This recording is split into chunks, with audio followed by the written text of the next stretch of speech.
بسم الله الرحمن الرحيم. اللهم صل على محمد وآل محمد وعجل فرجهم. A lot of people wonder, and some people ask, whether we're worthy of addressing the Imam of the time. Am I of that status where I'm able to actually reach out to him and communicate with him? And as we said before, are there any prerequisites? Are there any conditions that one must meet before they're endowed with this privilege of connecting with the Imam? And the answer is no. Do you need any prerequisites before you speak to your father or your mother? Do you need any preconditions to be set before you reach out to a loved one? The answer is no. You simply connect with him. You simply talk to him.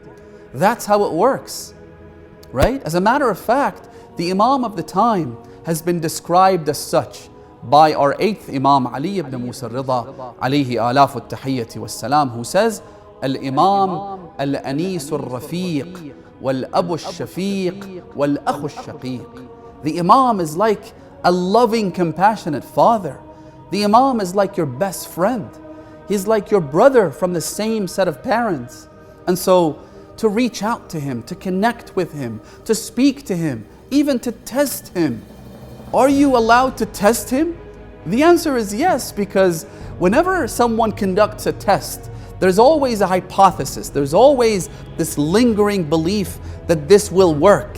And so you don't even have to be a Muslim to reach out to him.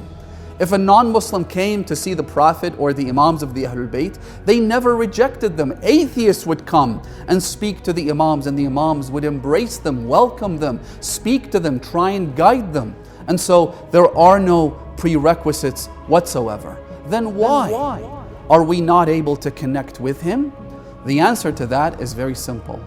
Because there were people who lived in the time of the Prophet but didn't recognize him for who he was. There were people who met the Imams day in and day out who never recognized them. There were people who saw Imam al-Hussein on the plains of Karbala, and yet they contributed to his massacre and his martyrdom. Imam al-Hussein explained to them why they did what they did, despite witnessing Imam al-Hussein, the prince of the youth of paradise, with their own eyes. He said to them, مُلِئَتْ بُطُونُكُم مِّنَ الْحَرَامِ فَأَنْسَاكُمُ الشَّيْطَانُ ذِكْرَ اللَّهِ. You have filled your stomachs with illicit food. In other words, you've engaged in a life of sin and immorality, and so of course you're blinded from the truth. As I said previously, this satellite dish, this receiver, is damaged by sin. And so that's why we're not able to connect with the Imam and reach out to him. In fact, the Imam himself says, فَمَا يَحْبِسُنَا عَنْهُمْ إِلَّا مَا يَتَّصِلُ بِنَا مِمَّا نَكْرَهُ. The reason that our followers can't connect with us, they can't meet us, they can't see us physically, is because of their sins, because of the things that are reported to us, the immoral actions that they commit, the transgressions of God's law that they do. وَلَا نُؤْثِرُهُ مِنْهُمْ وَاللَّهُ الْمُسْتَعَانِ. The things that we don't expect from them. You're too good to do this. You're way better to conduct yourself in a manner that upsets the Imam.